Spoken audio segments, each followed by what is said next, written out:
How about that white southbound step deck there? You got a radio on? Yeah, tempo. Well, how are we doing today? Oh, doing all right. We can't fool the audience too much here. I came down to the 75 Chrome shop this morning to, do some interviews, see who was there on the lot, and I happened to have to hang out for a little bit. It was a little foggier than normal, and I got to talking to yourself and another gentleman, and before you know it, here we are out here on the blacktop. So we find ourselves out here on the 75 southbound here. Who are we talking to? My name's Dave. Tell us about the truck. Well, it's a 2016 386 Peterbilt, just about 630,000 miles on it, and it's been a real good truck so far. I paid it off last spring, so I've been doing a little bit of stuff to it, bumper and visor, side lights, and make it look a little nicer. You mentioned it's paid off, so that does make it a really good truck. So tell us about that. Before we do that, let's go back and get your history here. So how long have you been trucking for? I've only been trucking about 6 years. What brought you into trucking? Well, my previous career, I was involved in oil field shipping, and when the oil field went bottom up, so did the industry I was involved in. So I climbed in a truck, and I've been enjoying that ever since. How was the transition going from what you're doing previous to trucking? Actually, it wasn't a terribly difficult transition. As I was I spent 25 years shipping, and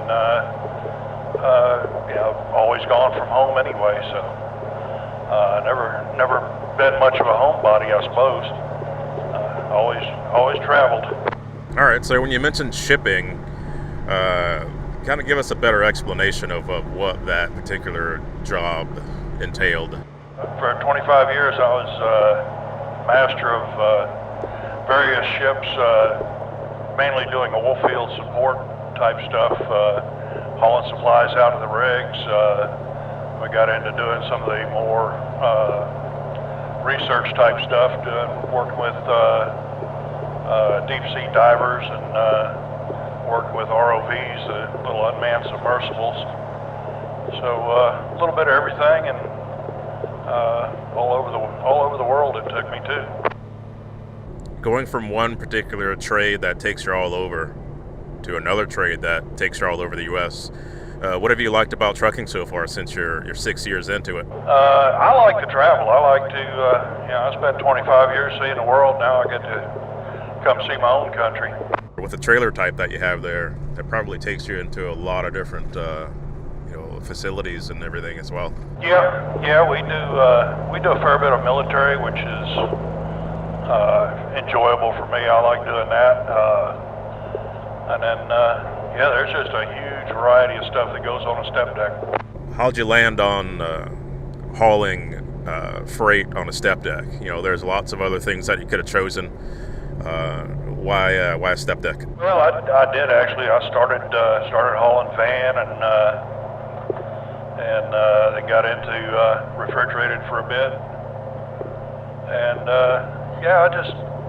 this just kind of turned me on. So I wound up getting into open deck, and I've done flat step, I've done the double drops, and it's just I like the challenge.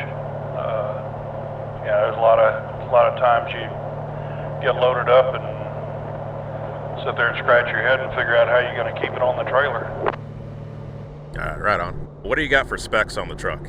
Well, she's got a ISX15, only rolling about 4 1/4 horsepower, but does the job. 13-speed transmission and 3 1/4 rear gears. So she gets on down the road pretty good.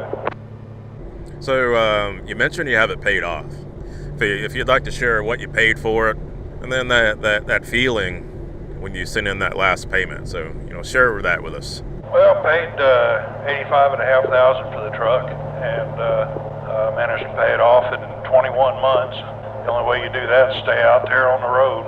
Paying the truck off, that was a really good feeling. It's like a friend of mine told me when I was working on it. He said, "Well, you pay that thing off, it'll change your life." And it really is. It's a real good feeling to not have that bit of pressure on you. Yeah, I would imagine so, especially with the unpredictableness of trucking, the unpredictableness of equipment maintenance and everything else. Did you have any strategies when it came to, doing what you did and getting it paid off in 21 months? Well, the only real strategy is to keep it loaded and keep it rolling. That's about all you can do. And and then it helps. I've got my personal bills well under control, so that makes life a lot easier too. Well, some guys in some family situations, some guys have they're second generation, third or fourth generation truck drivers and things like that. From what we've talked about so far, it sounds like you may not have had anybody in the trucking industry. So tell me about how you've kind of garnered, knowledge and things along the way. What was your process in getting where you are? Yeah. Well, as far as immediate family, I'm the first and only generation. I had a cousin work for Atlas for years and years, wound up one of the bosses there. But now, as far as when I first come out here on the road, I just kind of kept my mouth shut, my ears open, and you can learn from anybody. You can learn the right way or the wrong way, but you can learn something from anybody.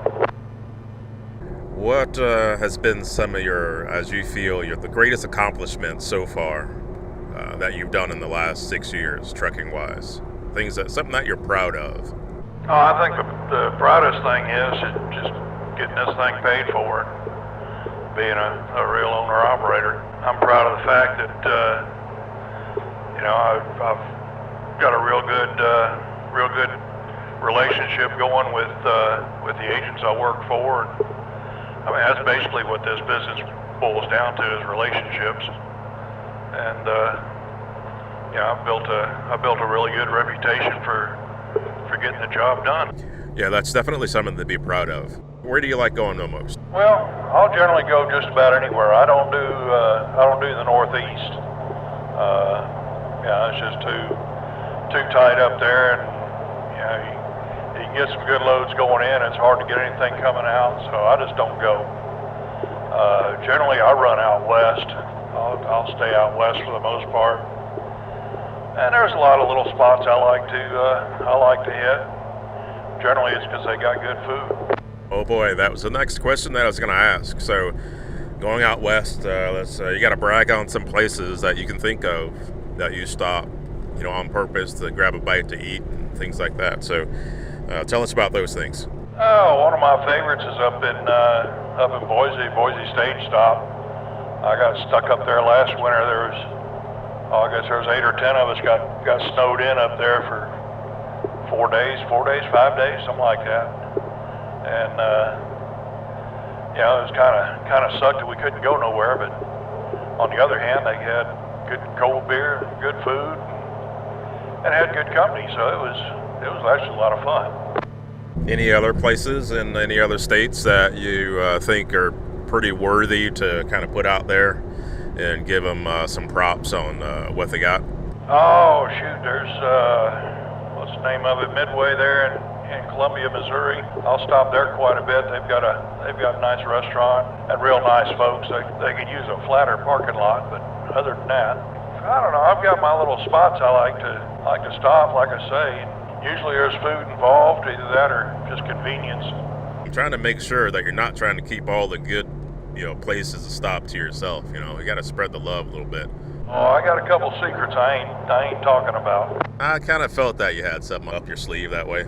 I'm going to ask you about the whole Elog system and things of that nature. What's been your thoughts on that? Yeah, when I started, there were Elogs. I've been an Elog truck the whole time, but they weren't required back then. And they, to be honest, they don't bother me a bit. I don't want to get out there and run that hard where I've got to run 1,000 miles a day or something like the old school guys did. Hats off to them. I just don't want to work that hard. So do you feel that the process is is suitable? I only plan about 500 miles a day is all I plan. I usually get more than that, but I don't, like I say, I don't have any desire to get out there and run those 700, 800, 900 mile days like these guys used to do. I like my rest, and I generally, what I do is start early, and that lets me finish early, and I can get away from the windshield for a little bit and relax and get a good night's sleep. A trucker's health is a serious thing out here, and getting rest is a serious thing. Let me ask you this. So having your truck paid off or being in the financial position that you're in, does that affect, or is that the reason that you do things, that you're able to do things the way that you do it right now? Well, it makes it a lot easier. That's the way I've always pretty much trucked is realistic days. And everybody I mean, you get 10 different truckers together, you find 10 different ways to truck. Some guys go out for a week or 2 weeks, and they're back home for a few days. I stay out for months and months and months, so you just can't run yourself into the ground like that and expect to survive. If you're staying out like I do.